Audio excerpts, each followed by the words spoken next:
அபிராமி அன்னை கையில பாசம், அங்குசம்னு வச்சிருக்க 2 பொருளுக்கும் விளக்கம் சொல்லிட்டீங்க. ஆமா. அடுத்து கரும்ப வில்லாவும், பூவ அம்பாவும் வச்சிருக்காங்கல்ல. அதுக்கான விளக்கம் இன்னும் நீங்க எங்களுக்கு சொல்லல. மக்களுக்கு இத பத்தின ஒரு விழிப்புணர்வு கண்டிப்பா வேணும். ஏன்னா, இன்றைய காலத்துக்கு இந்த கேள்விக்கான பதில் வந்து இன்றைய 2K கிட்ஸ்க்கு மட்டும் இல்ல 90 கிட்ஸ்க்கே வந்து தேவையான ஒரு விளக்கம். அந்த அளவுக்கு இதுல ஆழமான விஷயம் இருக்கு. பெற்றோர்கள், இளைஞர்கள், பள்ளிக்கூடத்து குழந்தைகள் எல்லாருக்குமே நான் சொல்லக்கூடிய இந்த செய்தி வந்து ஒரு பொக்கிஷமான ஒரு செய்தி. கண்டிப்பா இன்றைய தலைமுறைக்கு இது தேவை. எல்லாருக்குமே தேவை. ஏன்னா இன்னைக்கு வயது வித்தியாசம் இன்றி இந்த உலகம் வந்து ஒரு விஷயத்துல பெரிய சிக்கல்ல மாட்டிக்கிட்டு இருக்கு. அத பத்தி தான் இந்த இதுல நம்ம பேசப் போறோம். இதுக்கான விளக்கம் நமக்கு தெரியணும்னா, அபிராமி அந்தாதிய மட்டும் நம்ம வந்து படிச்சா போராது. ஏன்னா, இதுல இருக்கிற ஒவ்வொரு பாடலுக்கு பின்னாடியும் நம்ம தமிழுடைய சூட்சுமங்கள் ஒரே ஒரு 4 எழுத்து உள்ள ஒரு வார்த்தைக்கு நம்ம 10 பொருள் இருக்கும். அப்படி நம்ம தமிழ ஆழ்ந்து பயணிக்கணும். தமிழுக்குள்ள ஆழ்ந்து பயணிச்சா இதுக்கான விளக்கம் எல்லாம் கிடைக்கும். அப்படிதான் நான் வந்து இதற்கான விளக்கத்த சொல்லப் போறேன். எங்க இருந்து எடுத்து சொல்லப் போறேன் அப்படின்னு சொன்னா, அரப்பளீஸ்வர சதகம் அப்படின்னு ஒரு விஷயம் இருக்கு. சதுரகிரி பத்தி தெரிஞ்சவங்களுக்கு இந்த அரப்பளீஸ்வர சதகம் பத்தி தெரியும். அத பத்தி பின்னாடி நம்ம பேசுவோம். ம். அந்த அரப்பளீஸ்வர சதகத்துல இருந்து தான் நான் இப்போ விளக்கங்கள் சொல்லப் போறேன். அன்னை அபிராமி கையில கரும்பு வில்லு வச்சிருக்காங்க. மலர் அம்புகள் வச்சிருக்காங்க. அதுவும் 5 வித மலர் அம்புகள். அதாவது ஐங்கணை, பாசம், குசம் அப்படின்னு வரும். பாசாங்குசம், கரும்பு வில்லும், ஐங்கணை அப்படின்னு வரும். ஐங்கணைன்னு சொன்னா 5 விதமான கணைகள், அம்புகள். அந்த 5ம் என்ன அப்படிங்கிறதுக்கான சூட்சமம், கரும்பு வில்லுக்கான சூட்சமம் சொல்றேன்.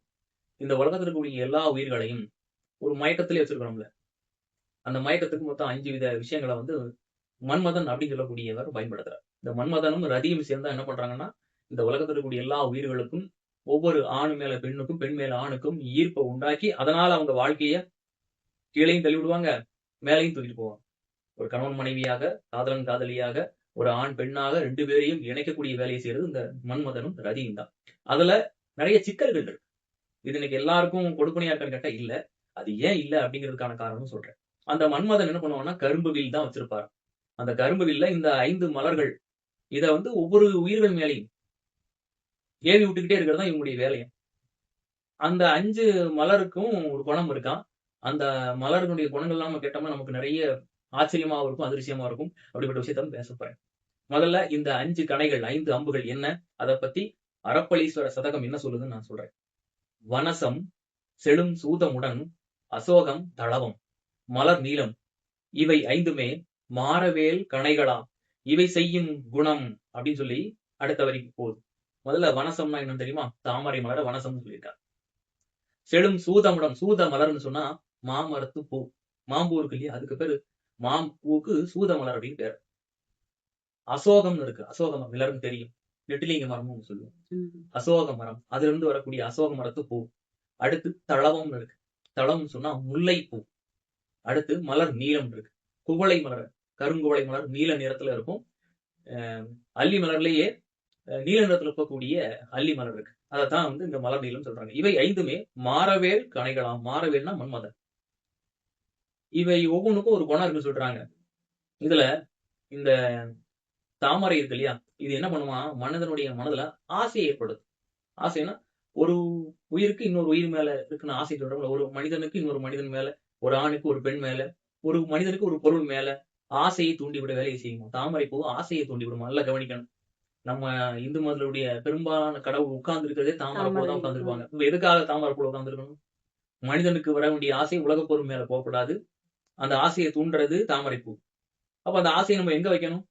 இறைவனுடைய திருவடியில வைக்கணும். அதனால தான் இறைவனுடைய திருவடியை தாமரை பூவாக பெரியவங்க வந்து என்ன பண்றாங்க? ஒப்புமைப்படுத்திட்டாங்க. மனுஷன் அது மேல ஆசை வைக்கணும். அப்ப தாமரை பூவ நீ கடவுள்ட்ட குடுத்துரு. முதல் வழி. இந்த கடவுள் பக்தியில எவ்வளவு சூட்சமமா இருக்குங்கிறது இந்த 5 விஷயமும் உலகத்துக்கு முடியுது. இதுக்கு மேல சூட்சமம் உலகத்துல கிடையாது. மனிதன் எதுக்காக கடவுளுக்கு போணும்? எதுக்காக மனிதன் போய் தெய்வத்த பூ வச்சு வணங்குறாங்கிறதுக்கு இந்த 5 விஷயமும் அற்புதமான விஷயம். 2வது தாமரை பூ வந்து இப்ப நம்ம என்ன சொல்றோம்னா, ஆசைய ஏற்படுத்தும்னு சொல்லிட்டோம். அடுத்தது அ சூதமலர், மாம்பூ இருக்கு இல்லையா? இது ஆணுக்கும், பெண்ணுக்கும் உடம்ப வந்து ஆணுக்கு பெண்ண நினைச்சு, பெண்ணுக்கு ஆணை நினைத்து அப்படியே உடம்ப உருக்க வச்சிரும். இன்னைக்கு இருக்க தலைமுறை எப்படி இருக்கு? இன்னைக்கு எல்லாரும் இன்னைக்கு கெட்டு குட்டிச்சுவரா சீரழியறதுக்கு காரணமே இந்த ஆண், பெண் ஆசை.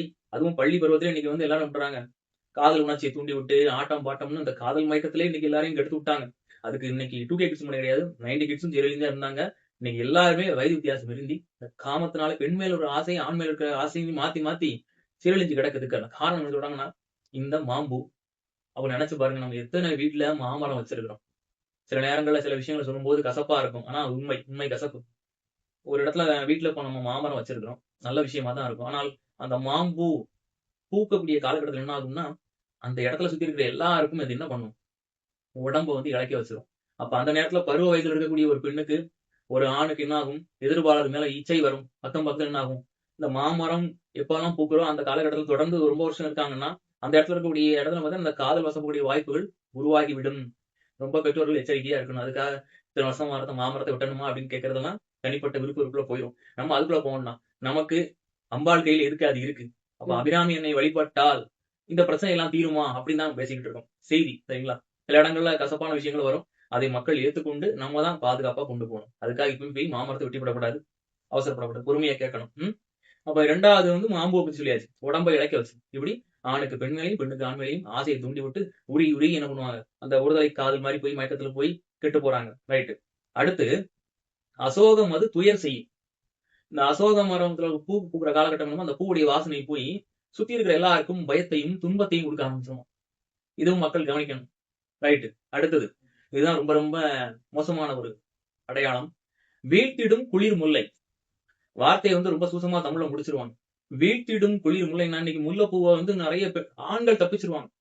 ஆனா பெண்களுக்கு என்ன பண்றோம்னா, நம்ம தலையில வந்து இன்னைக்கு பள்ளிக்கூடத்துல படிக்கிற பிள்ளைக்கு முல்லைப்பூவ நம்ம வந்து ஆசையா கட்டி அனுப்பி வைக்கிறோம். அந்த முல்லைப்பூ என்ன செய்யுமா, ஒரு பெண் கற்பிழப்பதற்கு வகை செய்யுமா. ரொம்ப கசப்பான விஷயம். ஆனா பெண்களை பெண் குழந்தைகளை பெற்ற பெற்றோர்கள் கவனிக்கணும். முல்லைப்பூவ நம்ம ஆசையா சூடி அழகா இருக்குன்னு நம்ம வச்சுட்டு போறோம். அது காமத்தை வந்து வேற மாரி கொண்டு போய் பெண்கள் ஆண்களிடம் தன் கற்பை இழப்பதற்கு காரணமா இருக்கும்னு சொல்றது. அப்போ முல்லைப்பூ வந்து காமனுடைய ஐங்கணைகள் மோசமான ஒரு கணை. பெண் வந்து இன்னைக்கு இளம் வயதிலே கற்பிழக்கிறதுக்கு காரணமா இருக்கு. எச்சரிக்கையா இருக்கணும். அடுத்தது, நீலம் உயிர் போக்கி விடுமாம். எனக்கு வாழ்க்கையே வேண்டாம்னு வெறுக்க வைக்கிறது. உயிரை எடுக்கிறது அளவுக்கு அந்த நீல மலர் சொல்லுவாங்க. கருங்குவளைன்னு சொல்லக்கூடிய நீல நிற அல்லி மலர் வந்து சாகணுங்கிற எண்ணத்த குடுக்கும். நெறைய பேர் பண்ண சொல்றாங்கல்ல, அந்த காதல் ஏக்கத்துல போய் தற்கொலை பண்ணிடுறாங்க. இதுக்கெல்லாத்துக்கும் இந்த நீல மலர் காரணமா இருக்கும்னு சொல்றான். இந்த 5 கணைகளை தான் மன்மதன் அப்படின்னு சொல்லக்கூடிய ஒருத்தர் இந்த உலக உயிர் மேல ஏறிக்கிட்டே இருக்காங்க. சதா சர்வகாலமும் ஏதோ ஒரு கணைக்கு நம்ம அடிபட்டு வாழ்க்கையில சிக்கலாம் மாற்றோம். இன்றைய காலத்துக்கு ரொம்ப ரொம்ப தேவையான ஒரு செய்தி. அப்ப இந்த 5 மலர்களையும் அம்பாள் என்ன பண்றாங்க? மன்மதன் எதை வைத்து இந்த உலக உயிர்களை வீழ்த்திக் கொண்டிருக்கிறாரோ, கடவுள் பக்கம் போகாம இந்த உலகத்துக்குள்ளேயே சிக்கி சீரழியறதுக்கு மன்மதன் வேலை பண்றாரு. ஆனால் அப்படிப்பட்ட மன்மதனிடமிருந்து மக்களை வந்து அப்ப அம்பாள் காப்பாத்தணும்னா அந்த மன்மதனுடைய ஆயுதம்லாம் தன் கையில இருக்கணும்ல. அப்ப இந்த உலக உயிர்களை காப்பாத்துறதுக்கு அன்னை அபிராமி தன் கையில மன்மதனுடைய கரும்பு வில்லையும், அந்த 5 மோசமான பானங்கள், கணைகளை, மலரம்புகளையும் கையில வச்சிருக்காங்க. அப்ப எல்லா இடத்துலயும் ஐங்கணை, பாசாங்குசமும், கரும்பு வில்லுன்னு வர இடத்துல அம்பாள் வந்து ஒட்டுமொத்தமா ஒரு அறிவிப்பு குடுத்துடுறாங்க. இந்த உலகத்துல உடைய ஆசாபாசங்களை சிக்கி நீங்க சீரழிஞ்சு போகாம, நான் உங்களை காப்பாத்துறேன். அதற்கான அடையாளம் என்னிடம் இருக்கிறது அப்படின்னு சொல்லி தான் இந்த அபிராமி அந்தாதி நமக்கு அற்புதமான விஷயங்களை எடுத்து சொல்லுது. இது எவ்வளவு பெரிய விஷயம் நீங்களே பாருங்க. மக்கள் சிந்திக்கணும். கேட்கறதுக்கு கசப்பா இருந்தாலும் இது உண்மை. ஏன் நீ கேட்டதுக்கு நான் பதில் சொல்லிட்டேன். ஏன் அம்பாள் கையில வந்து கையில கரும்புவில்ல மலர் வச்சிருக்காங்க? அந்த 5 கணைங்கிறது, அம்புங்கிறது எதுக்காகன்னா, இதுக்காகத்தான். அதனால இனிமே விழிப்புணர்வோட இருக்கணும். இன்னைக்கு இருக்கிற இளம் குழந்தைகள், பள்ளிக்கூடத்து குழந்தைகள், கல்லூரி மாணவ, மாணவியர்கள், ஏன் திருமணத்துக்கு பிறகும் கூட தவறான பாதையில போகக்கூடிய ஆண், பெண் வாழ்க்கை சீரழித பார்க்க நிறைய குடும்பங்கள் சீரழியுது. இது எல்லாத்துக்கும் இந்த 5 விஷயம் காரணம். அப்போ அபிராமி அன்னை மீது நம்பிக்கை வைத்து, இதெல்லாம் தெரிஞ்சுக்கிட்டு, அந்த பாடல்களை ஒவ்வொரு நிமிடமும் அபிராமின்னா இந்த 4 விஷயம் அம்பாள் கையில வச்சிருக்கா. எதுக்கு கரும்பில் வச்சிருக்கா? எதுக்கு அந்த 5 கணைகள தன் கையில வச்சிருக்கா? பாசம் எதுக்கு? அங்குசம் எதுக்குன்னு அப்படின்னு வச்சிருக்கான்னு நம்ம புரிஞ்சுகிட்டு, அபிராமி அன்னைய அன்றாடம் நம்ம தொழுதோமானால், இந்த உலகத்துல யாரும் கெட்டு குட்டி சுவரா போமாட்டாங்க. துன்பப்பட மாட்டாங்க. உலக உயிர்களை வந்து அம்பாள் காப்பாத்தி, இறைவனிடத்து யாரு? அப்பனிடத்துல கூட நம்மள சேர்த்துருவான். அம்மையும் அப்பனும் சேர்ந்து தான் இருக்க. எல்லா இடத்துலயும் பாரு, ஈசனுடைய இடபாகத்துல எப்பவும் நிலையா பிடிச்சிருக்கிற அம்பாள், அம்பாள்ன்னு சொல்லிட்டே இருப்பான். அப்ப அம்மாவும் அப்பாவும் ஒண்ணா இருக்கிற இடத்துல நம்ம இருந்தா, பிள்ளைகளாகிய நமக்கு எந்த கவலையும் கிடையாது. எந்த ஒரு துன்பமும் உடல் ரீதியாக, மன ரீதியாக, அறிவு ரீதியாக, ஆன்ம ரீதியாக எந்த பிரச்சனையும் இல்லாம நல்ல நிலையில நம்ம உயர்ந்த ஒரு வாழ்க்கை பயணத்தை எடுத்துட்டு போக முடியுங்கிறது தான் இந்த அபிராமி அந்தாதியுடைய நூற்பயன் பாடல்ல இருக்கு. நம்ம சொல்ற அத்தனை விஷயத்தையும் நம்ம 100 பாட்டு அதுல இருக்குன்னு சொல்லிட்டோம். எது எது நட்சத்திரத்துக்கு, கிரகத்துக்குலாம் சொல்லிட்டோம். அந்த நூற்பயன் பாடல் வந்து ஆத்தாளை எங்கள் அபிராம வல்லியை அண்டமெல்லாம் பூத்தாளை மாதுளம்பூ நிறத்தாளை புவியடங்க காத்தாளை ஐங்கணை பாசாங்குசமும் கருப்பு வில்லும் சேர்த்தாளை முக்கண்ணியை தொழுவார்க்கொரு தீங்கில்லையே. ரொம்ப அற்புதமான ஒரு பாடல். அதுல நூறு பயன்ல ஏன் வந்து இதை ஹைலைட் பண்ணி சொல்லணும்? ஆத்தாளை எங்கள் அபிராம வல்லி அப்படின்னு வருது இல்ல, அதுல இந்த கரும்பு வில்லு மறக்காம இருக்கும், ம், ஐங்கணை இருக்கும், பாசாங்குசம் இருக்கும். ம். இதுதான் அம்பாள் வச்சிருக்கா. எதுக்காக வச்சிருக்கா? நம்மளை எல்லாத்துல இருந்தும் காப்பாத்தும். இந்த உலகத்தினுடைய மயக்கத்துல இருந்து காப்பாத்தி நம்மள அம்பாள் வந்து ஒரு தாய் தன் குழந்தைகளை பக்கத்துல வச்சிருக்க மாதிரி வச்சுக்கிட்டு நம்ம எப்பவும் நம்ம இருக்கணும் அப்படிங்கிற உயர்ந்த செய்தி தான் இந்த அபிராமி அந்தாதி சொல்லப்பட்டிருக்கு.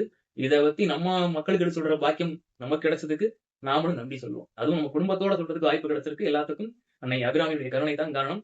அபிராமி பட்டருக்கு நம்ம மிகச்சிறந்த குரு வணக்கத்தையும் இந்த நேரத்துல பதிவு பண்ணுவோம். எல்லாருக்கும் அம்பிகை கருணையால எல்லா நலமும் வளமும் கிடைக்க நல்வாழ்த்துக்கள். நன்றி.